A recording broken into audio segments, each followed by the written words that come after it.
il y a quelque chose qui s'est produit hier soir pendant que tu dormais. Ce n'était pas d'un rêve, ce n'était pas une coïncidence. C'était quelque chose que l'univers prépare en silence depuis des mois, sans que tu le saches, sans te demander la permission.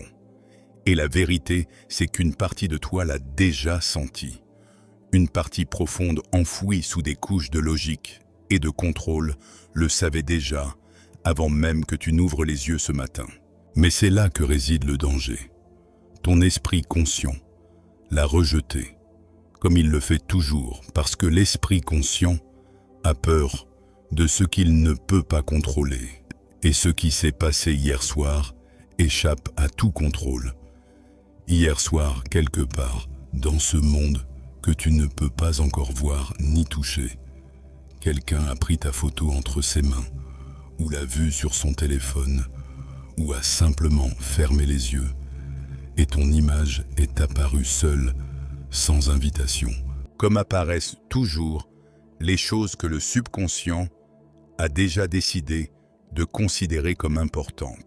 Et cette personne est restée en silence quelques secondes, ce genre de silence qui n'est pas vide, bien au contraire.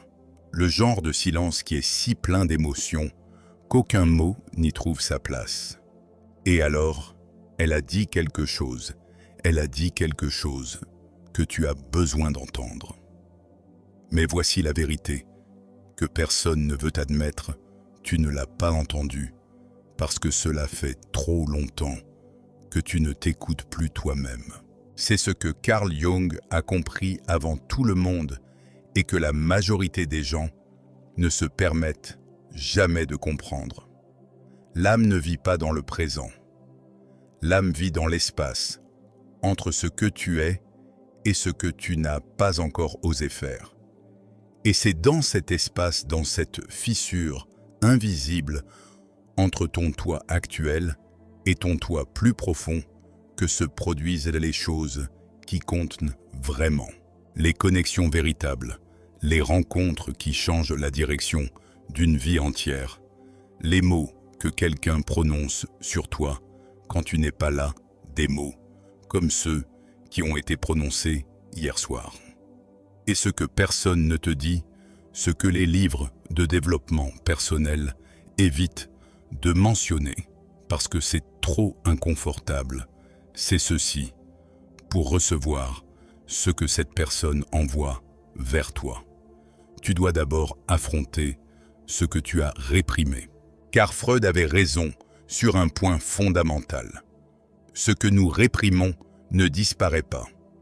Cela s'enfonce, devient plus dense, se transforme en une barrière entre toi et tout ce que tu désires avec désespoir, mais faim de ne pas désirer.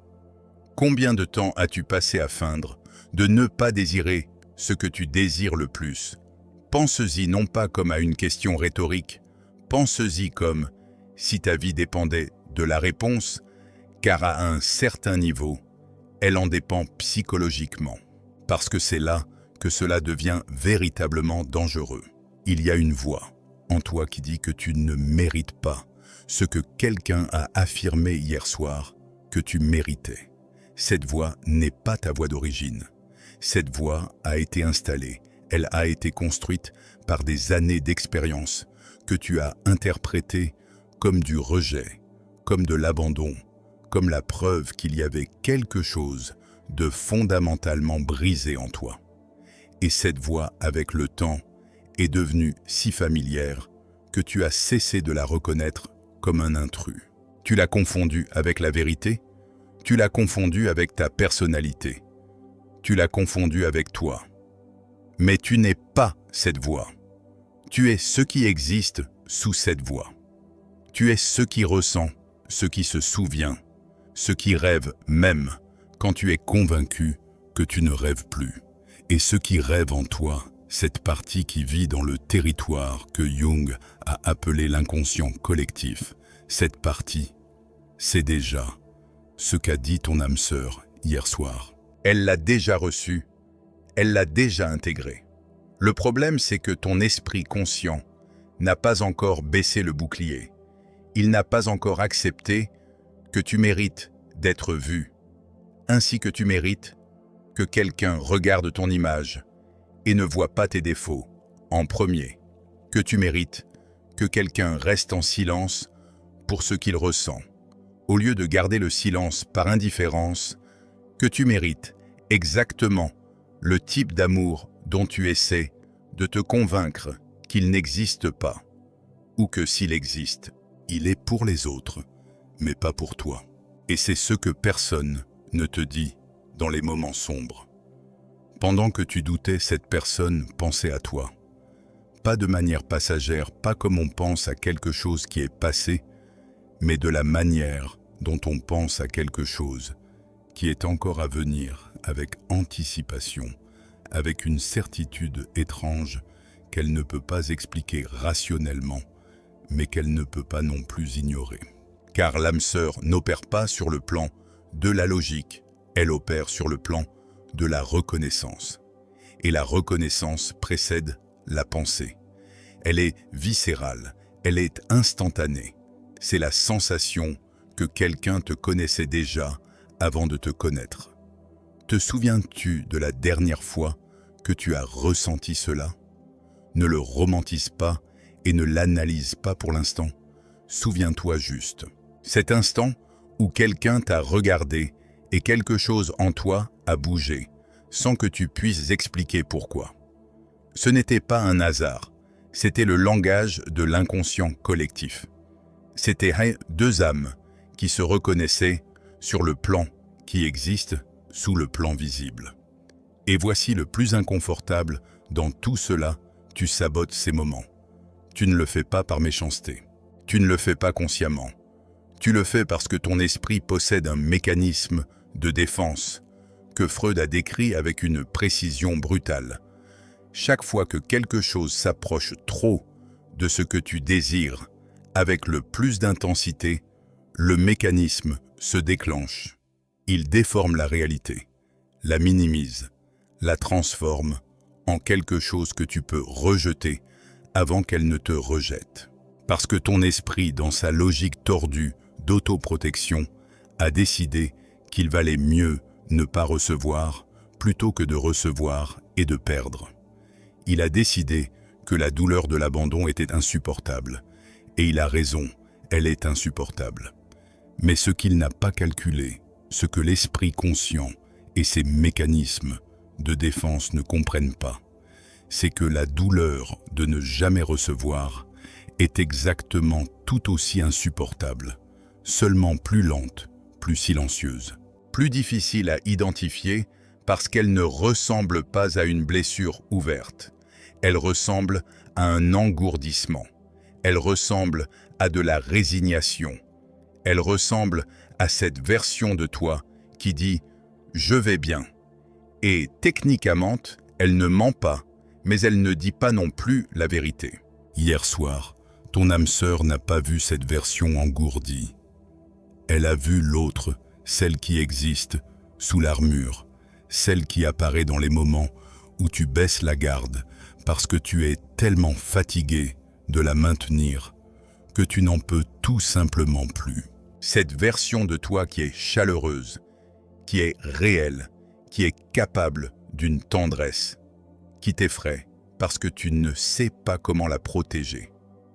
C'est cette version que cette personne a vue lorsqu'elle a regardé ta photo hier soir. Et ce qu'elle a dit concernait cette version, la vraie, celle que tu t'autorises à peine à voir dans le miroir. Et qu'a-t-elle dit exactement? Elle a dit que tu lui manques d'une manière qui n'a aucun sens logique. Elle a dit qu'il y a quelque chose dans ta présence même, dans l'image de ta présence, qui lui procure un calme qu'elle ne trouve nulle part ailleurs. Elle a dit que tu es comme un foyer, pas comme une destination, pas comme un objectif, mais comme un foyer. Comme ce lieu où l'âme retourne lorsqu'elle est épuisée, de feindre que tout va bien dans tous les autres endroits. Et c'est ce qui change tout, car le foyer n'est pas un concept romantique. Le foyer est psychologique. Le foyer est l'état dans lequel le subconscient baisse enfin toutes ses défenses parce qu'il se reconnaît dans l'autre. Quand quelqu'un ressent que tu es son foyer, il ne décrit pas de l'attraction, il décrit de la résonance.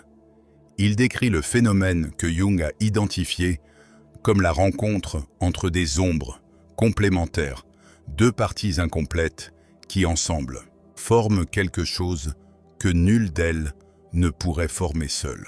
Et cela, spécifiquement, c'est ce que cette personne ressent lorsqu'elle pense à toi.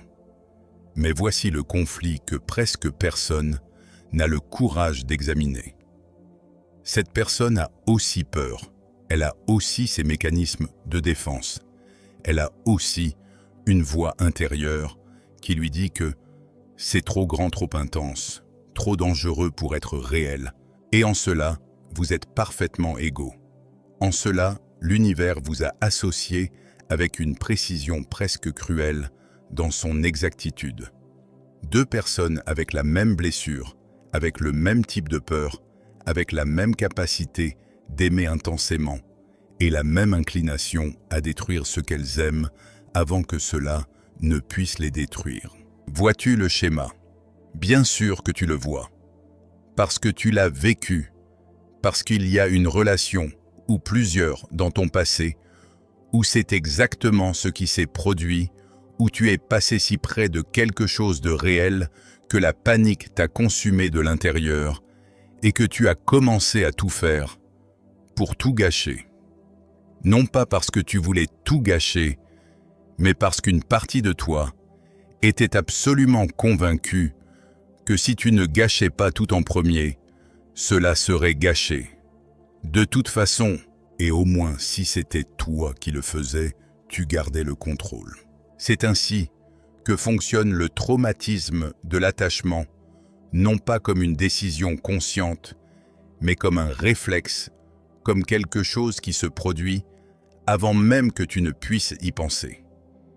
Et le plus dévastateur dans ce schéma, c'est que chaque fois qu'il se répète, il renforce la croyance qu'il a provoquée en premier lieu, la croyance que l'amour véritable ne dure pas, que les gens finissent par s'en aller, qu'il n'y a personne capable de rester avec la version complète de toi sans vouloir un jour la modifier ou s'en échapper. Et c'est cette croyance que cette personne défiait hier soir d'un simple regard sur ta photo, avec ces quelques mots dits à voix haute ou en silence, ou dans cet espace intermédiaire entre la pensée et le murmure. Elle défiait le récit le plus ancien que tu as sur toi-même. Elle disait à ton image, à l'essence de qui tu es, que ce récit est faux, que tu es digne d'être vu, que tu es digne d'être choisi, qu'il y a quelque chose en toi qui n'a pas besoin d'être réparé, mais simplement reçu. Et c'est là que la psychologie devient véritablement sombre et véritablement belle en même temps. Parce que recevoir cela, le recevoir, vraiment exige que tu détruises quelque chose que tu as mis des années à construire. Cela exige que tu abandonnes l'identité de quelqu'un qui n'est pas assez aimable ou assez intéressant ou assez stable pour mériter ce type d'amour. Cette identité, bien qu'elle te limite et te fasse souffrir, te protège également. Elle te protège de l'espérance. Et l'espérance, comme le sait quiconque, a espéré de tout son cœur et a été déçu, peut être le sentiment le plus dévastateur qui existe lorsqu'elle se transforme en perte. Tu as donc construit des murs, non pas pour garder les gens dehors, mais pour garder l'espérance dedans, enchaînée, contrôlée, réduite à une taille où elle ne peut plus te faire de mal si elle se transforme en désillusion. Mais l'espérance enchaînée se transforme en ressentiment. L'espérance comprimée se transforme en cynisme. Et le cynisme, ce mécanisme si sophistiqué et si socialement accepté, est simplement la forme la plus intelligente de continuer à espérer sans admettre que l'on espère encore. Regarde ce qui se passe à l'intérieur de toi en ce moment même, pendant que tu écoutes cela. Il y a de la résistance. Il y a une partie de toi qui veut rejeter ce que cela veut dire. Cela ne s'applique pas à moi, ou c'est trop vague, ou cela pourrait s'appliquer à n'importe qui. Cette résistance n'est pas du scepticisme. Le scepticisme est intelligent. La résistance que tu ressens maintenant est une protection. Elle essaie d'éviter que ce message n'atteigne l'endroit où il peut réellement produire un changement, parce que le changement fait mal avant de libérer. C'est ainsi que fonctionne la transformation psychologique réelle, non pas comme une révélation propre et ordonnée, mais comme une rupture, comme le moment où une couture qui maintenait depuis trop longtemps quelque chose qui n'avait plus besoin d'être maintenu, finit par céder. Et tout ce qui était comprimé derrière cette couture sort d'un coup, et pendant un instant. Cet instant semble insupportable, puis seulement après cet instant, arrive quelque chose qui ressemble à la liberté. C'est ce qui t'attend de l'autre côté de cette reconnaissance. Non pas une relation parfaite, non pas une vie sans douleur, non pas la version romancée de la connexion que les films vendent, mais quelque chose d'infiniment plus précieux, l'authenticité.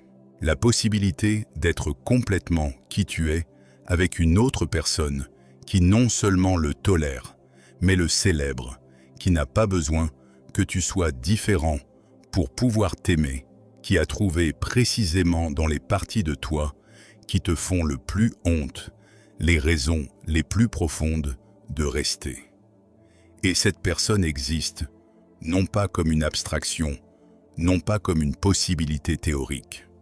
Elle existe en tant que quelqu'un de concret, avec un nom, avec une histoire, avec ses propres blessures et ses propres mécanismes de défense, qui hier soir a tenu ton image ou ton souvenir et a ressenti quelque chose de si grand que pendant un instant, elle n'a pas su quoi en faire.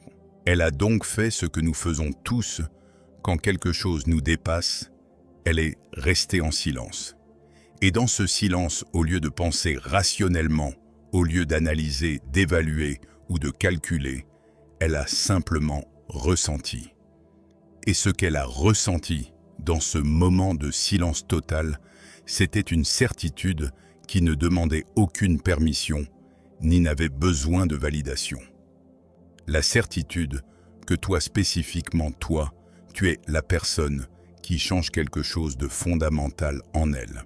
Et voici la partie que très peu de personnes se permettent d'entendre. Le plus probable, c'est que tu as déjà ressenti quelque chose de similaire pour cette personne. Pas nécessairement de la même manière, pas nécessairement en reconnaissant ce que c'était. Mais il y a quelqu'un dans ta vie, ou quelqu'un qui a existé brièvement dans ta vie, ou quelqu'un qui existe à la périphérie de ton monde et à qui tu n'as pas accordé l'attention nécessaire qui produit en toi cette sensation spécifique de familiarité sans histoire. Cette sensation de « je te connais déjà, même si je ne te connais pas ». Cette sensation que ton esprit rationnel écarte comme une illusion, mais que ton corps garde comme une preuve. Le corps sait. Le corps sait toujours avant l'esprit. Jung appellerait cela la synchronicité, le principe par lequel des événements qui n'ont pas de connexion causale ont pourtant une connexion significative. Non pas parce que l'univers est mystique au sens superficiel du terme, mais parce qu'il existe un niveau de réalité qui opère sous la réalité quotidienne, où les intentions et les émotions produisent donc des résonances qui finissent maintenant par se manifester dans le monde visible. Et hier soir, à ce niveau de réalité, quelque chose a bougé entre toi et cette personne, quelque chose que ni l'un ni l'autre ne peut ignorer indéfiniment. Maintenant, vient la partie la plus difficile, la partie où la psychologie devient un défi personnel. Es-tu prêt à arrêter de te saboter? Non pas comme une question abstraite, mais comme une décision concrète prise en ce moment, en pleine conscience de ce qu'elle implique. Parce que arrêter de te saboter ne signifie pas seulement être plus positif ou faire plus confiance. Cela signifie aller aux racines du schéma. Cela signifie identifier le moment exact où tu as appris que l'amour était conditionnel ou dangereux ou temporaire. Cela signifie revenir à ce moment avec des yeux d'adulte et voir ce que l'enfant que tu étais n'a pas pu voir, que la faille n'était pas en toi, que la faille était dans les circonstances, dans les personnes, dans la manière dont la douleur a été traitée ou non traitée. Que tu es innocent du récit que tu portes comme s'il s'agissait d'une vérité absolue. Le récit selon lequel tu es trop compliqué, trop intense, trop difficile, trop enclin à ressentir plus que ce que les autres peuvent gérer. Ce récit a été construit par des personnes qui avaient elles-mêmes leurs propres limites non guéries. Ce n'était pas à propos de toi, c'était à propos de ce qu'elles pouvaient ou ne pouvaient pas contenir. Et tu as pris leurs limitations comme définition de ta valeur. Et cela spécifiquement, c'est l'erreur qui a coûté le plus cher. Non pas parce que c'est ta faute, mais parce que cela a des conséquences. Des conséquences qui se voient dans les schémas que tu répètes, dans les personnes que tu choisis, dans la manière dont tu te retires, juste au moment où quelqu'un s'approche trop, dans la manière dont tu construis des dossiers mentaux contre les personnes qui te plaisent pour avoir des raisons logiques de ne pas prendre de risques, dans la manière dont tu préfères la douleur connue de l'isolement à la douleur inconnue de la vulnérabilité. Mais voici la révélation qui fait le plus mal. Cette stratégie de protection ne fonctionne pas. Elle ne te protège pas de la douleur, elle change seulement la forme de la douleur. Au lieu d'une douleur aiguë et temporaire, tu produis une douleur chronique et diffuse. Au lieu de prendre le risque d'être blessé par quelqu'un qui compte pour toi, tu te blesses tout seul chaque jour, dans l'intimité de ton propre esprit, là où personne ne peut le voir et où toi-même, tu peux à peine le nommer. Et hier soir, pendant que tu dormais dans cette douleur silencieuse qui n'a pas de nom, parce que tu ne l'as jamais nommé, quelqu'un à l'autre bout du monde ou à l'autre bout de la ville te regardait et disait « Tu es exactement ce que je cherchais. Maintenant, laisse cela se poser en toi. Ne l'analyse pas tout de suite. Ne le décortique pas. Laisse juste cette phrase occuper de l'espace à l'intérieur de toi pendant un instant. Tu es exactement ce que je cherchais. Non pas tu es suffisant, non pas tu es acceptable, non pas je suis prêt à essayer avec toi malgré tout, mais tu es exactement cela, avec cette précision, avec cette certitude, avec cette plénitude. Laisse de l'espace pour le changement. Mais que ressens-tu quand tu laisses entrer cette phrase? De l'incrédulité, de la résistance, une sorte de nostalgie douloureuse de quelque chose que tu n'as pas encore eu, mais que ton âme se rappelle comme si elle l'avait déjà eu auparavant. Ce que tu ressens n'est pas une illusion, c'est de la reconnaissance. C'est ton subconscient le plus profond qui reconnaît la vérité de quelque chose dont ton esprit conscient est encore en train de débattre. Et c'est le moment exact où la majorité des gens changent de chaîne, métaphoriquement parlant. C'est le moment où ils cherchent une distraction, où ils ouvrent une autre application, où ils se souviennent de quelque chose qu'ils devaient faire, où ils permettent à l'inconfort de ressentir quelque chose de si grand, de les repousser vers la surface, où tout est plus gérable, plus superficiel et plus sûr. Ne fais pas cela maintenant. Reste dans ce moment. Reste dans l'inconfort, parce que l'inconfort que tu ressens maintenant n'est pas le signe que quelque chose ne va pas. C'est le signe que quelque chose d'important est en train de se produire. C'est la pression qui précède la rupture d'une coquille qui a rempli sa fonction et n'a plus de raison d'être. Jung parlait de l'individuation, le processus par lequel une personne devient ce qu'elle est vraiment, et non ce que les circonstances l'ont façonné à être. C'est un processus douloureux. C'est un processus qui exige d'affronter l'ombre, cette partie de toi que tu as rejetée, projetée et niée, et qui pourtant te contrôle depuis les ombres, précisément parce que tu ne l'as pas intégrée. Ton ombre n'est pas ta méchanceté. Ton ombre est ton humanité non reconnue. C'est la partie de toi qui veut être aimée complètement et qui a la terreur de le demander. C'est la partie qui veut appartenir et qui feint de préférer la liberté de l'isolement. C'est la partie qui pleure en silence et sourit en public.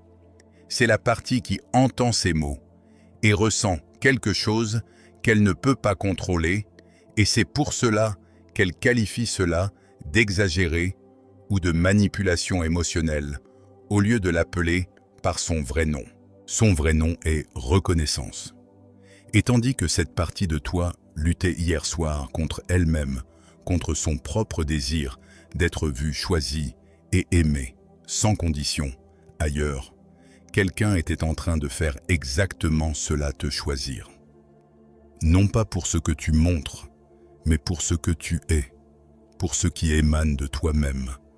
Quand tu n'essayes pas de faire émaner quoi que ce soit, pour cette qualité spécifique que tu ne vois probablement pas toi-même, parce que tu passes tellement de temps à te regarder à travers le prisme de tes propres critiques que tu ne peux plus te voir avec objectivité. Mais cette personne peut te voir, et ce qu'elle voit lui procure quelque chose qu'elle ne peut pas résoudre par la logique, quelque chose qui s'installe dans la poitrine et ne s'en va pas.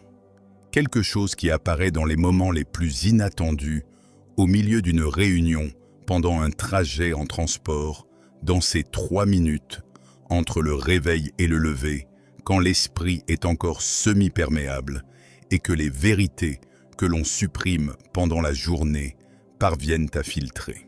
Dans ces moments-là, ton nom ou ton image, ou simplement l'essence de ta présence, apparaît sans être convoqué et cette personne la laisse apparaître. C'est en soi un acte de bravoure, parce que laisser quelqu'un occuper de l'espace dans son esprit, c'est reconnaître qu'on n'a plus le contrôle total. Et perdre le contrôle même sur quelque chose d'aussi interne que ses propres pensées est terrifiant pour quiconque a appris que le contrôle était la seule façon de survivre. Ainsi, hier soir, cette personne a été courageuse. Elle a été courageuse d'une manière que personne n'a vue, que personne n'a applaudi, qui ne produit aucun résultat externe immédiat. Elle a été courageuse dans l'intimité de son propre cœur. Elle a regardé ta photo, et au lieu d'ignorer ce qu'elle ressentait ou de le traduire en quelque chose de plus gérable ou de moins menaçant, elle l'a laissé être exactement ce que c'était, énorme, incertain, plein d'espoir et absolument réel. À quand remonte la dernière fois où tu as été courageux de cette manière? Non pas dans le monde, non pas dans tes actions, mais dans ton espace intérieur.